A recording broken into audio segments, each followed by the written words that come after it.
obviously not very confident at that, and I just remember her saying to the other midwife, "Are you sure you don't want to do it? I don't want to stuff it up." And I'm laying there thinking, yeah, don't stuff that up. Don't stuff that up at all. Yeah, you do it. But obviously a little bit too baby in my arms and, you know, incoherent to really say anything. But she was guided through it, and I'm sure nothing was wrong with it. But I just always remember feeling fucking nervous that she was not very confident in what she was doing, and even she was not wanting to do it. And I'm like, dude, that's my lady parts, man. You better not fuck that up. Like, yeah. So I remember that and so I don't want any student midwives at my birth, just because I don't need that sort of anxiety after I go through what I went through, or what you go through, you know. So I was a little bit skeptical when this student midwife was trying to find the heartbeat, and I was like, are you sure that's it? You know, I didn't say anything. I just carried on as usual, and all was good. And she was really lovely and whatnot. But yeah, I'm definitely writing in my birth plan that I do not want any student midwives taking over at the birth. Like, they can stand in and watch, yeah, for sure. If they want to have a whole class of midwives watching, sweet as. I'm pretty laid back now.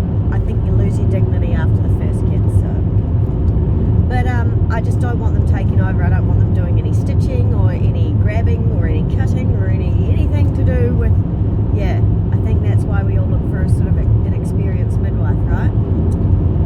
But yeah, it's nothing personal against any of them. I just had a bad experience, I suppose, or a bad, I don't know what you would call that. But yeah, so a little bit skeptical about, and that's only just from my own psychological issues, I guess. So other than that, in the last week, I get my gender scan really soon, which is cool. I'm definitely going to find out the gender. And other than that, I'm on this mummy group on Facebook, you know, ladies who are due at the same time as you, which I always find kind of helpful. Anyway, one of the ladies commented on there about, you know, being a little bit more wet than usual. And I can't remember if I told you this last time, but I made a funny joke on there, like, yeah, my boyfriend thinks it's him making me that wet, so, you know, I'll let him have it. But yes, this time around I'm definitely just a lot more, or liquidy discharge or something like that, than my previous pregnancies. And also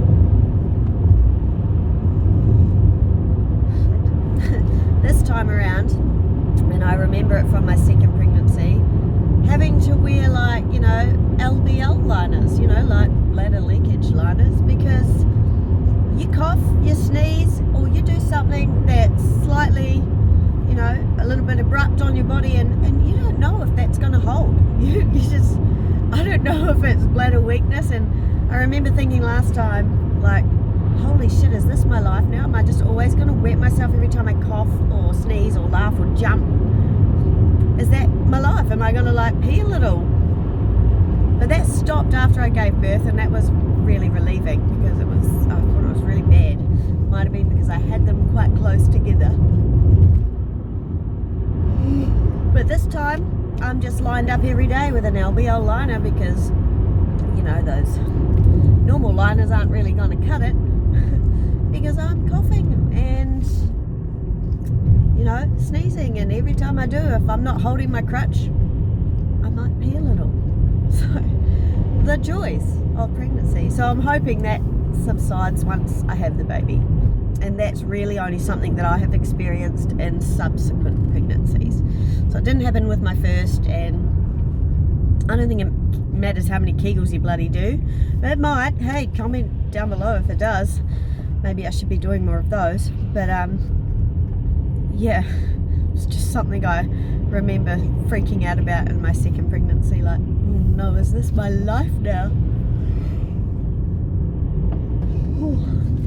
Other than that, my kids are away for the school holidays, which is amazing for me. Their dad has them every school holidays because he lives quite far away, and it's easier than trying to have them every week on or weekend, etc. So every school holidays is like a 2-week break for me, and I love it. So that's good. So when I first fell pregnant, I was a smoker. I smoked cigarettes, and I was honest with my midwife, and I told her, like, I need to give up smoking. Now she said, if you can give up smoking by 15 weeks, then your pregnancy is classed as a non-smoking pregnancy. Sorry. So that was my aim, was to give up at 15, before 15 weeks. But she also referred me to this place. I don't know what it's called. It's got some mouldy name. But so she referred me to this place, and I just thought it was like the quit line. So yes, sweet as refer me. I figured nothing would happen. Someone would call me, and I would miss the call, and that would be it. But somebody rang me, and I answered, and they set up an appointment with me, and they set me up with this. Not this exact one though, because I like this one better. But they set me up with this quit stick, and she was really helpful. She talked through a lot of things with me, and she was there to support me and whatnot. And this is given free to I guess pregnant women trying to quit. And I got 3 sets of free pod things. Anyway, it bloody works. It got me off the cigarettes, and eventually I'll try to get off this vape thing as well. But it was so helpful at that start when I was trying to get off it, and I was wondering, but vaping it's still got nicotine in it. What is so great about it? But they both said, so the midwife and this agency place both said that the vape's got nicotine in it, but it doesn't have the 200 and whatever other chemicals that a cigarette does. So therefore it is better for you. So maybe the nicotine is not too bad, but it's only a 4%, so it's not a big one, But yeah, so eventually I hope to get off this, but this has been extremely helpful, and apparently you can use this throughout your whole pregnancy, and it's still classed as a smoke-free pregnancy. So I don't know what studies I've done there for that to be legit, but it is, and I'm going to roll with it. So I find it very helpful, and obviously it's way better than actually smoking cigarettes.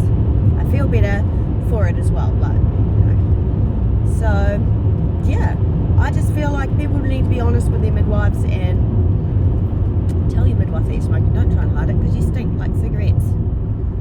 They can tell. So yeah, I'm quite stoked for them to be able to sort me onto this, and I've been doing it ever since probably like 8 weeks. So when I was 8 weeks, so it's really good. I did give up last time in my pregnancies before vapes were really around.